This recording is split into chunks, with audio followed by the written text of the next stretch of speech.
ఈ వీడియో చూసే ముందు మిగతా 29 పార్ట్స్ చూసి అప్పుడు ఈ వీడియో చూడండి. మీ కథ పూర్తిగా అర్థమవుతుంది. మాధవ్ హాస్పిటల్ నుంచి మీ ఇంటికి రావడానికి పట్టే సమయం 20 నిమిషాలు, కానీ మేము నీ దగ్గరికి రావడానికి పట్టిన సమయం 2 గంటలు. మాకు 2 గంటలు ఎందుకు పట్టిందనుకున్నావు? మాధవ్ నీ దగ్గరికి రావాలి, జరిగింది మొత్తం నీకు తెలియాలి. ఎందుకంటే ఇందును చంపింది నువ్వు కాదు, మాకు తెలియాలి కదా. ఆల్రెడీ అనుమానించే పప్పులు కాలేశాం, కానీ ఈ విషయం అలా జరగకూడదని, నిజంగా తనని చంపింది నువ్వు కాదో తెలుసుకోవాలని రోహిత్ గాడు ఇదంతా చేశాడు. నీ దగ్గరికి వచ్చాం అనుకున్నట్టుగానే నువ్వు భయపడి మా మీద అటాక్ చేశావు. అప్పుడే అర్థమైంది ఇందుని చంపింది నువ్వే అని. మాధవ్ చెప్పింది అంత నిజమే అని. అందుకే రోహిత్ గాడు నీకు భయపడినట్లు నటించి ఇక్కడి నుంచి పారిపోయాడు. ఓ, ఇంతకీ వాడు ఎక్కడికి వెళ్ళాడో నీకు తెలియదు కదా. నువ్వు ఎక్కడైతే ఇందుని ఘోరంగా చంపేశావో అదే హోటల్కి వెళ్ళాడు. అక్కడ 13వ ఫ్లోర్లో మా మేనేజర్ ఫ్రెండ్ కమిషనర్ ఎదురుగా చూస్తున్నారు. రోహిత్ జరిగింది మొత్తం కమిషనర్కి చెప్పడానికి వెళ్ళాడు. నీకు దమ్ముంటే ఆపుకో.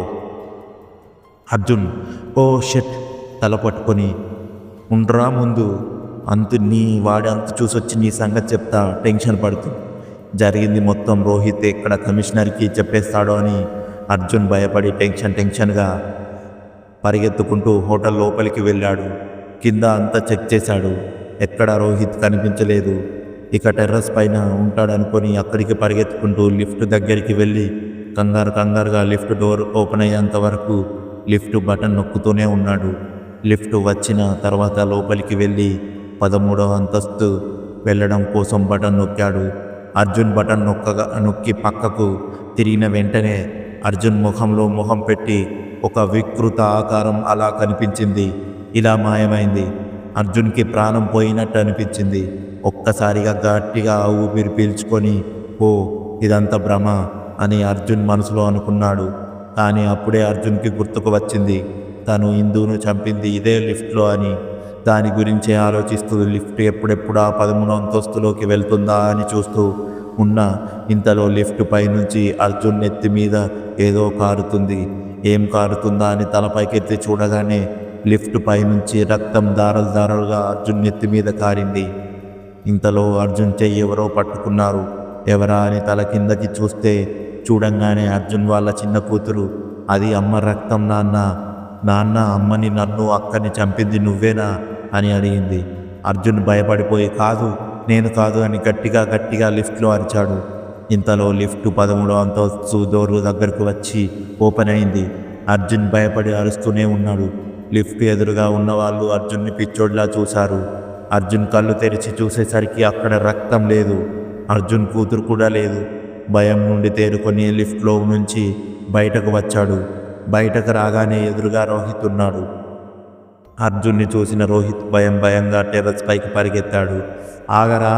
ఆగరా అంటూ అర్జున్ కూడా రోహిత్ వెనకాల పరిగెత్తాడు. టెర్రస్ పైన ఎవ్వరూ లేరు, రోహిత్, అర్జున్ తప్ప. అర్జున్ రే, ఇంకా నువ్వు పారిపోవడానికి ప్లేస్ లేదు. ఈరోజు నీ చావు నా చేతిలోనే. రారా రోహిత్, నువ్వేమైనా పెద్ద తోపుగాడి అనుకుంటున్నావరా? రారా చూసుకుందామని రోహిత్ పరిగెత్తుకుంటూ వచ్చి అర్జున్ 2 కాళ్ళ మధ్యలో జారి గట్టిగా కడుపులో ఒక్క గుద్దు గుద్దాడు. అంతే, నొప్పి తట్టుకోలేక అర్జున్ కింద పడి విలవిలలాడిపోయాడు. కింద పడిపోయిన అర్జున్ మొహాన్ని నాన్ స్టాప్గా కొట్టి అర్జున్ రక్తం కళ్ళ చూశాడు. ఇంతలో ఉన్నట్టుండి రోహిత్ ఒక్కసారిగా ఎవరో తోసినట్టు కింద పడిపోయాడు. ఎదురుగా వికృత రూపంలో ఉన్న ఇందు నేను చెప్పేది విను అని రోహిత్ ఎంత చెప్తున్నా వినకుండా నా అర్జున్ రక్త కళ్ళ చూస్తావా అని రోహిత్ గారి గొంతు పట్టుకొని పైకి లేపి పక్కకు విసిరేసింది.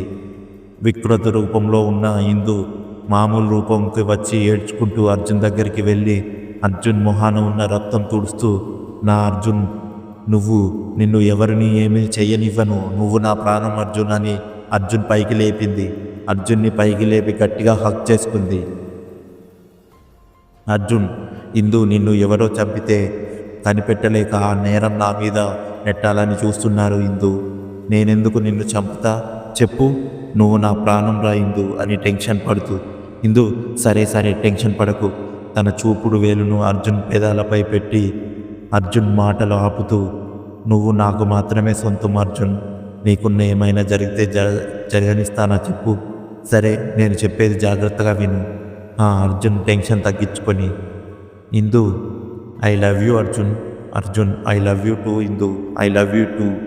ఇందుని గట్టిగా హగ్ చేసుకుంటూ అర్జున్ ఇందుని గట్టిగా హగ్ చేసుకుంటూ ఎదురుగా ఉన్న రోహిత్ వైపు చూస్తూ నవ్వుతున్నాడు. ఇంతలో అర్జున్ గుండెల్లో గుణపం గుచ్చినట్టయింది. భయపడుతూ ఇందు కౌగిలి విడిపించుకొని తన ఛాతి వైపు చూశాడు. అర్జున్ గుండె తన ఛాతి నుంచి బయటకు వచ్చి ఇందు చేతిలో ఉన్న అర్జున్ భయపడుతూ ఇందు వైపు చూశాడు. ఒక్కసారిగా ఇందు వికృత రూపంలోకి దయ్యంలాగా మారిపోయి గట్టిగా అరుస్తూ అర్జున్ని గట్టిగా హక్ చేసుకొని టెర్రస్ పైనుంచి ఎగిరి దూకింది. అంత అమాంత పైనుంచి అర్జున్ కింద పడగానే ప్రాణాలు విడిచాడు. అదంతా రోహిత్ పైనుంచి గమనిస్తూనే ఉన్నాడు. ఇంతలో వెనుక నుంచి రోహిత్ భుజం మీద ఎవరో చెయ్యి వేశారు. రోహిత్ నేను కాదు అని భయపడుతూ, గౌతమ్ అరే నీ అబ్బా నేనేరా. రోహిత్ ఓ నువ్వా? ఇందు అనుకొని భయపడి చచ్చా. సరే నీ కాలు ఎలా ఉంది? గౌతమ్ బాగానే ఉంది. సరే ఇంతకీ ఏమైంది? రోహిత్ ఏమైంది? ఈ రోజుతో ఆ అర్జున్ గాడి పీడ విరగడయింది. నిజానికి అసలు రోహిత్ హోటల్కు వచ్చింది కమిషనర్కి చెప్పడానికి కాదు, లిఫ్ట్లో ఉన్న ఇందుకు చెప్పడానికి. రోహిత్ సరాసరి హోటల్ లోపలికి రాగానే లిఫ్ట్ ఎక్కి, ఇందు బయటకు రా, నీతో మాట్లాడాలి, నిన్ను చంపింది ఎవరో కాదు నీ భర్త అర్జున్ అని చెప్పగానే లిఫ్ట్ ఒక్కసారిగా ఆగిపోయింది. ఇందు దయ్యం రూపంలోకి వచ్చి రోహిత్ గొంతు పట్టుకొని గట్టిగా నులిపేస్తూ, ఏం మాట్లాడుతున్నావు? అర్జున్ నన్ను చంపడం ఏంటి? నిజం ఇందు, నేను చెప్పేది నిజం, దయచేసి నన్ను నమ్ము అని మాధవ్ దగ్గర మేము చేసినవి వాయిస్ రికార్డ్ మొత్తం తనకి వినిపించాడు. తనను చంపింది అర్జున్ అని తెలియగానే ఇందు బోరున విలపించింది. ప్రస్తుతం గౌతమ్ సరే ఏంట్రా ఈ ఒంటి నిండా దెబ్బలు? ఆ అర్జున్ గాడు కుమ్మేశాడా?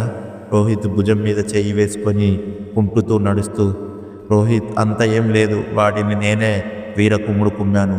మా హస్బెండ్నే కొడతావా అని ఇందు నన్ను విరగ్గొట్టేసిందిరా బాబు. కానీ తర్వాత నా కళ్ళ ముందే అర్జున్ గాడిని చంపేసింది. గౌతమ్ పాపంలో తను ఎంతైనా అర్జున్ని ప్రాణం ప్రేమించింది కదా, అందుకే అయి ఉంటుంది. రోహిత్ సరే పద, ఇప్పటికే చాలా బ్లడ్ పోయింది, హాస్పిటల్కి వెళ్దాం.